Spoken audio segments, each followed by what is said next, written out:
Welcome to the Jazz Torch, a series featuring some of today's leading jazz legends, along with the next generation of jazz stars, as the great tradition of passing the jazz torch continues. I'm your host, Mitch Glickman, and music director of the Symphonic Jazz Orchestra. Today's episode features legendary vibraphonist and composer Terry Gibbs, along with emerging vibraphonist and bandleader Lolly Allen. We open the show with the Lolly Allen Quintet, performing Lolly's original tune, Little Hummingbird.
Discover 30 years of opera in Santa Monica. Discover the Verdi Chorus.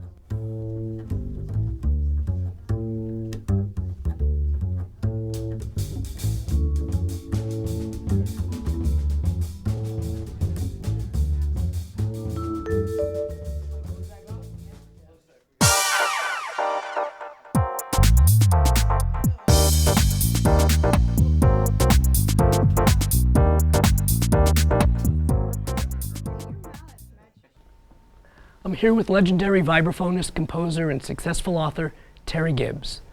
Well, Terry, after 7 decades of working with some of the greatest, Charlie Parker, Woody Herman, Dizzy Gillespie, when you look back, was there a musician or someone who really was a mentor for you? Probably not mentor, but people I liked a lot, who I listened to and wanted to play with, and luckily got a chance, like Benny Goodman, Charlie Parker, and Dizzy Gillespie are a few that I loved and got a chance to play with. Did you feel that the jazz torch was being passed to you with those musicians? Well, I never had goals. I never felt that way. I just liked playing music, and I play the same way for $1 million or I do for benefits. But you got to pay me anyhow. That's good. So what are some of the great stories, some of the behind-the-scenes stories with Dizzy or Bird? Well, my first thing with Bird, well, first you had to know Bird was, he was so far ahead of everybody who ever played music. This is about 1946. Bird used to stand by Birdland and used to walk out because he's not a well person, and he used to ask for money. And then you say, I don't have any. You say, well, you're playing tomorrow night. And you say, oh, you get over here. And he said, I'll come sit in with you. So you give him the money, Wow. He never show up, ever. He once got me, and I'm very vocal when it came to these things, and he asked me for $1. I said, you ought to be ashamed of yourself, the greatest musician in the world, living this and this and this. He said, what are you playing tomorrow night? And I told him what, and he says, I gave him the $1. What are you? The next day, I never expected him to show up. The place was packed, and we started to play a song I'll never forget called Out of Nowhere, where about 16 bars, I'm playing the melody, and all of a sudden he walked in with the saxophone. Now, I never panicked so much in my life. As I said, he was so far ahead of us, and stopped playing. Now, if you would have asked me would I rather follow Charlie Parker or fight Mike Tyson? Mike Tyson, boom, one punch, you're out. Here I got to stand there, he may play 20, 30 choruses and play after him, and whatever he played, I would be trying to play. So when he, they used to play 30 choruses, 20 choruses, I never knew how many. Right. So when he was playing on the 30th bar, because there's 32 bars, I bent down and on the floor and untied my shoe. He kept playing, I stood up, came to the 30th bar, went down, tied my shoe.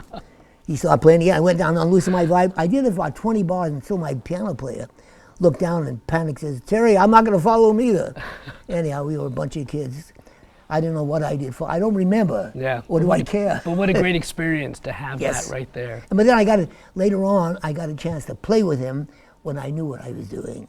So it really helped, that was fun. Well, that's part of the tradition, the building, the learning on the bandstand. Mitch, in my life, I'm 90 years old now, and what I've had a lucky, blessed career, what I really honor, cherish the most is the respect I've gotten from people like Charlie Parker, Frank Sinatra, Benny Goodman. The respect I've gotten from them is something that gets to me, Well, now that you're on the other side of the curve, what do you feel like passing down to the next generation? Nothing. Well, it's all mine. No, I don't. Actually, something that all you can do is, you can't teach, but you can pass the knowledge you have. When I used to do clinics, and when I played college, I always do a clinic.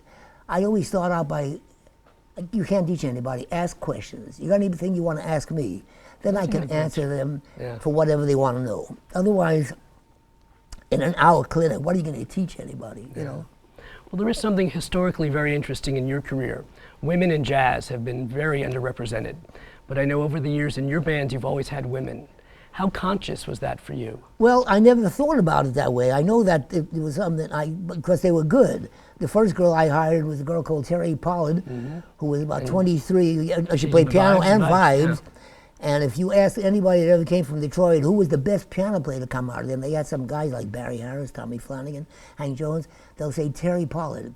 But I don't know seriously of a young vibe player playing really because she was special, who could play as good today as Terry Paul, who played in 1953. And I had Terry Paul. Then I had Pat Moran, a giant piano player who played with me. Then Alice Coltrane, who was the matchmaker on that marriage. And there was a young lady out here called Joanne Grauer that played for me. They played for me because they were good.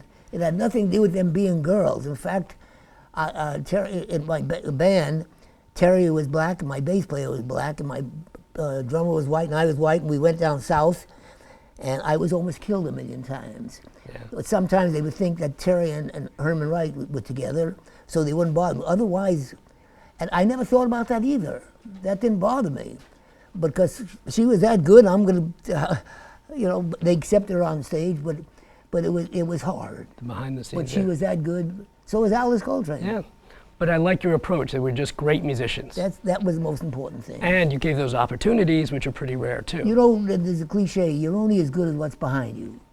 If I don't have a rhythm section that can play, I can't play. That's great. You have to there's no such thing as you're the star of the show because your name is bigger. But those three people behind you is just as important Exactly. to you. It all works together. Yeah. Well, we're going to take a break and come back. Wait, I'm not through. Yeah, I'm through. Well, when we come back, Terry's going to be joining Lolly, and they're going to do a wonderful duet, the two vibraphonists, doing a wonderful original tune, Hot Blues by Terry. Now, I want you to watch really close because improvisation is such a big part of jazz, and each of them are going to get a turn to do some improvisation on this. Be sure to stay tuned. We'll be right back.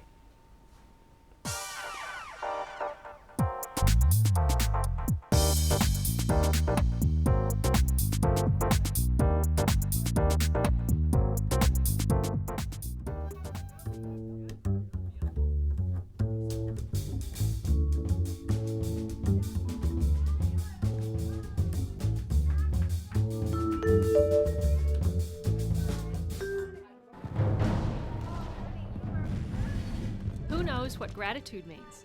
Nicholas? To be thankful? Writing letters to our military is a great way to say thank you for their service. Frisco! Somebody loves you. Dear soldier, thank you for keeping me safe. You're my hero. To donate or send a care package to America's heroes, visit OperationGratitude.com.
I didn't know how to stop it. I didn't know there was help. Until someone told me. Providing access to justice, the Legal Aid Foundation of Los Angeles can help with domestic violence issues, eviction defense, government benefits, immigration, and other civil legal issues.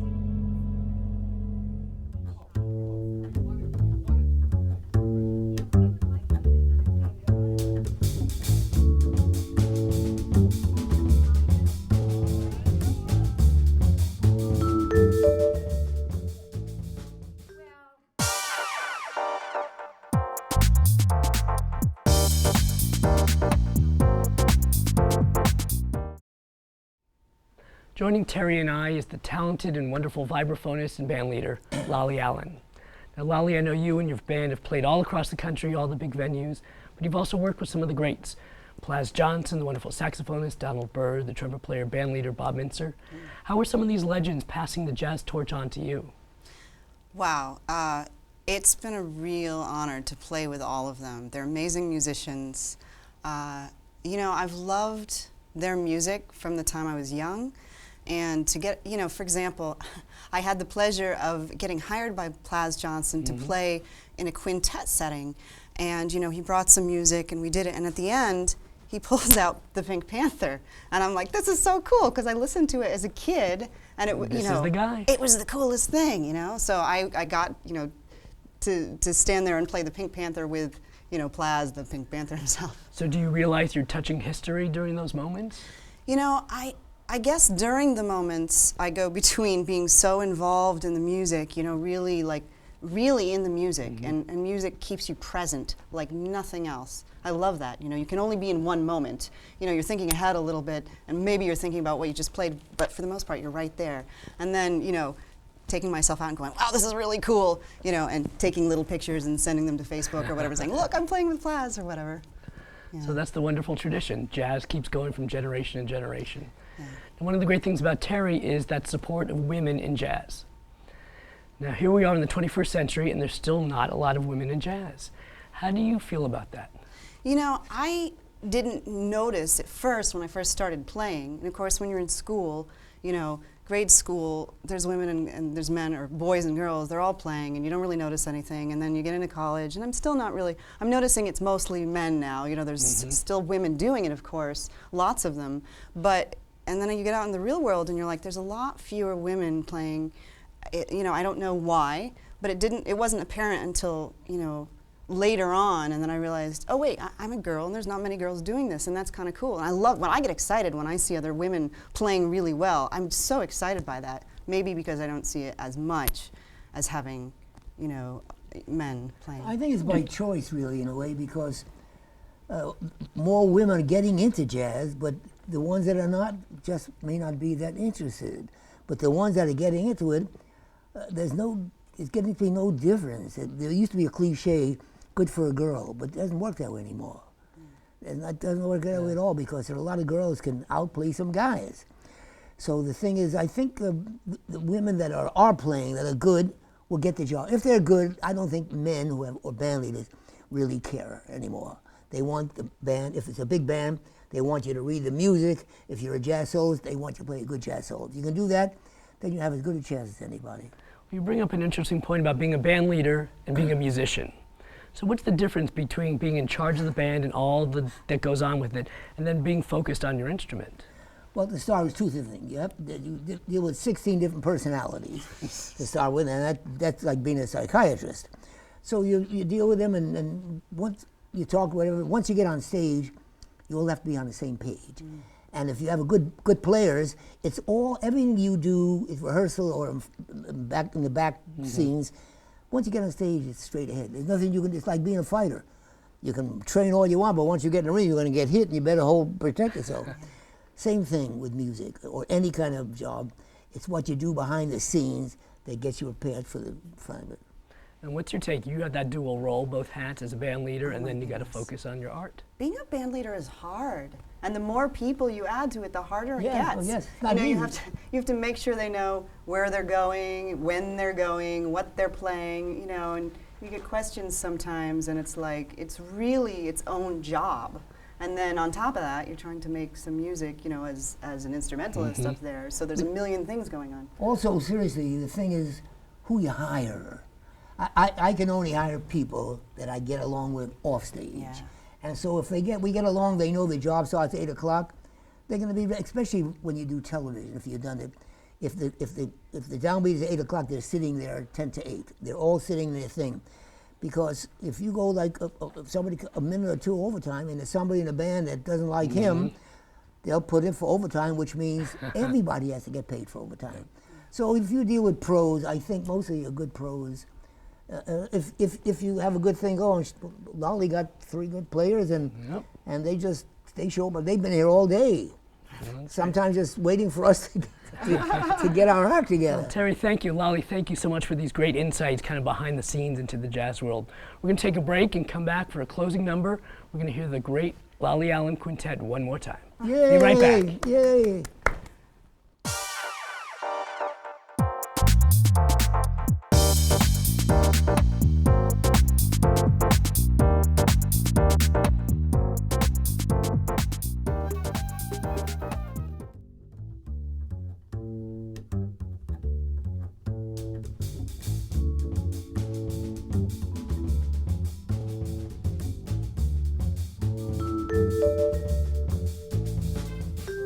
Riding a bicycle can seem like child's play. But only if you're playing indoors.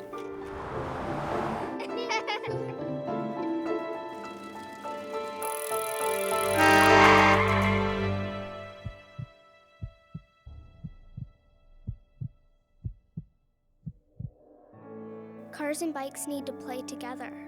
Play it safe. Ride by the rules. Hey, share the road.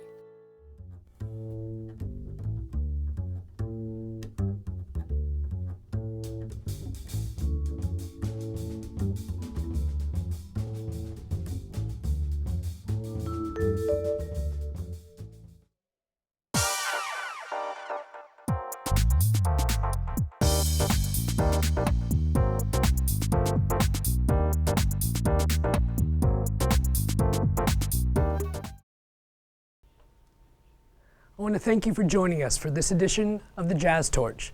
We close the show with a final performance from vibraphonist Lolly Allen, performing an original tune, Fast Track, written by band member and drummer Paul Krybik. Be sure to join us again for our next segment of the Jazz Torch.